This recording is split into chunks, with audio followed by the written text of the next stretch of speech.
everyone, I hope you are all well. Welcome back to my channel, or welcome if this is your first time. My name is Tabitha Lakay. I make videos all about travel and culture, sometimes confidence, sometimes relationships, and that is basically what you can expect from this channel. So today's video is going to be all about 10 alternatives to becoming a cabin crew. Now, if you've been watching my channel for a while now, you'll know that I actually was once a cabin crew. So I do get a lot of people who do ask me about this specific job, and I think the main reason is they come to me for this advice is because there aren't so many people talking specifically about the Ryanair experience. A lot of people do want to become a cabin crew because they love aviation. I really wanted to become a cabin crew mostly because I wanted to travel. I wanted to do a job that would pay me to travel, and also because I was actually considering, I don't think I ever mentioned this on my channel, but I was actually considering becoming a pilot. And so my logic was that, let me actually see, do I actually like being in the sky? Can I actually be in the sky? Can I actually work from the sky? Let's see if I like this aviation world. Let's see if it's for me. But then I ended up not becoming a pilot. Well, not yet anyway, maybe in the future. I think before I became a cabin crew, I had this kind of fear of flying. I had this inhibition, but then when I became a cabin crew, it kind of settled everything. That kind of education really gave me peace. Okay, so option number one is a pilot. Now, pilots get paid between $60,000 to $200,000 from first officer to captain, plus per diem and bonus. So if you're starting as a cadet or a first officer, you just right from the start you'll be getting around $60,000 American dollars. In the UK, that's probably around 38,000 pounds. Don't quote me exactly on the exchange rate, but as a first officer, this is how much money you would be getting. Of course, you'd have to have a certain amount of flight hours and training. You'd have to do your private pilot license. After that, you'd have to go and train as a commercial pilot if you wanted to work for an airline. But even with your private pilot license, you can always become a flight instructor. So remember, that is the base pay plus the per diem plus the bonuses that you would be getting on top of that. Now, there are many options when it comes to becoming a pilot. Like I've already said, you can become a flight instructor even with your private pilot license. So there are many options when it comes to working as a pilot. I will give you a few examples. You can be a mainline pilot, commercial pilot, regional and domestic, flight pilot, cargo pilot. Somebody who actually does not fly people, you fly cargo. A military pilot. You can become an agricultural pilot. Government services pilot. You can become a personal pilot. Firefighter pilot. Flight instructor pilot, as I mentioned before. And you can become a test pilot. Okay, so the second cabin crew alternative job is VIP executive flight attendant. Now, I know this is pretty much still very similar to a cabin crew, but you do tend to earn much more with this job. So if it's the money that's kind of steering you away from that career, then perhaps this is an option. VIP executive flight attendants tend to earn between 35,000 to 110,000 American dollars. You can convert that to pounds or whatever your local currency is. In Berlin, I think I did meet somebody who was working as a VIP flight attendant, and she had to do a lot more of the work herself, like actually doing the shopping, preparing stuff. Like you have to do a lot more work than a normal traditional cabin crew, but you do get paid more. Money does come straight from your pocket first, but then you do get compensated after when it comes to planning meals, planning drinks, and just basically catering on board. A lot of the time you do have to do that. So you do have to have quite good organization skills as well as getting to the flight on time. The third alternative job is yacht stewardess. You can earn between $24,000 to $108,000 for this job, so that's something to consider. If you do love the whole service thing, you prefer to be on the sea, this is something that you can consider. The fourth option is air traffic controller. Now these people tend to earn $77,000 to $140,000, but it depends on the state that you are stationed at. So as with any other normal job, how much you get paid is dependent on exactly how expensive that specific city is. Dependent on country, dependent on area, you know? Okay, so the fifth alternative job is travel agent or travel consultant. You can earn between $30,000 to $60,000 according to an hourly or commission-based salary. Because you're an agent, because you're a consultant, usually you do get a base, but your salary is usually made up or either topped up by the commissions. So maybe you could work 10 hours, but you get loads and loads and loads of referrals and loads of trips booked, then you get more money. So that's something to consider. $30,000 to $60,000 salary on average. The sixth alternative job is nanny or traveling nanny. Now, a lot of the time, cabin crew are very service-minded or service-hearted. They tend to also do well in nannying jobs. Now, there are nannying jobs where you simply get the opportunity to travel with the family, obviously while on the job, but you get to travel nonetheless. And there are other nannying jobs where you are specifically employed just to travel with the family, just to help the family while they're traveling with the kids, so that, you know, the parents can have a bit of a rest. Another thing you could do is to nanny abroad.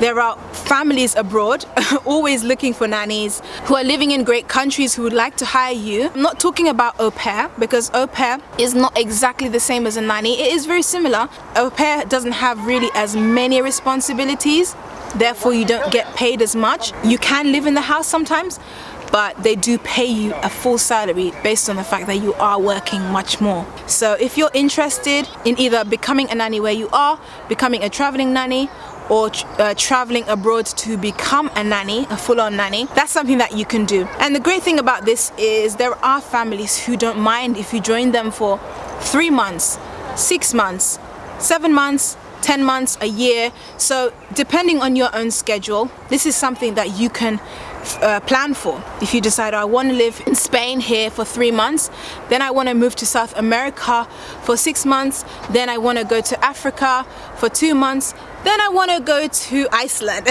You know, you have to see like where exactly the opportunities are and figure it out. The salary for this is typically $30,000 to $200,000. Now the upper end comes more with experience and also the hours that you're giving. The more experience that you're giving, the more hours that you're giving, the more money you will definitely have access to. But I feel like that salary usually comes when you've actually dedicated yourself to doing this, to really doing this, and eventually you can be earning that much. But that's something that you'd have to decide for yourself. Is this something that I want to do long term? Yeah, it's not something that you immediately have access to. That's what I'm trying to say. The seventh cabin crew job alternative is language teacher. Now you can get paid typically between $30,000 to $62,000, and it can be lower or higher than that if you know a foreign language, especially English. Actually, if you're prepared to teach English as a foreign language, then this can present a lot of opportunities for you.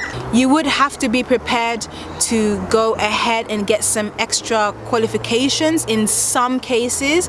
If you perhaps wanted to be employed in an international school or a business school or something like that, you would have to probably go and get a little bit of an extra qualification, and it doesn't have to be English. I'm just using that as an example. So you can be a language teacher, and it doesn't just stop with you getting qualifications to be able to speak in a school. You can start your own YouTube channel, you can start your own language school, you can start an online platform. Let the creativity take you as far as you want it to regarding this. Okay, so the eighth cabin crew job alternative, hotel and hospitality. Now I myself can specifically speak to this experience because I have worked in a reception abroad in Iceland, and Actually, it was quite a good experience, I must say, and it is something that I would recommend to somebody who wanted to work and travel. The great thing about this particular job that I personally did was it was actually the schedule. The schedule was like 7 days on, 7 days off. So you can imagine you're working for 7 days, but then you've got literally 7 days off. What are you gonna do in those 7 days? Travel, do stuff. Now you can either travel around the country that you're in, or you can travel abroad. Another thing that it gives you is the whole environment aspect. Everybody's traveling. For example, your guests that you're checking into the hotel, they're on holiday, they're in a good mood because they're traveling. Maybe they're celebrating their anniversary, maybe this is the trip of their lifetime. Now the salary for this is typically between $18,000 to $38,000. So that is something that you can consider. And if you really enjoy this type of environment, you can always work your way up. You can then move on to reception manager, then you can move on to hotel manager, regional manager, and so on and so forth. So definitely consider this if this is sounding appealing to you. The 9th cabin crew alternative job option is a tour operator or a tour guide. Now it's up to you. Decide what kind of environment you want to be in. Do you want to be in the sun? Do you want to be in the snow? Do you want to be in the water? Do you want to be on the ice? Do you want to be on the desert? Ask yourself this question: what is it that I really love? Do I love diving? Do I love being on a glacier? This might require some qualifications, but there are different ways of being a tour operator or a tour guide. You could even guide people around a city. You could be a walking guide. That's something that you could do.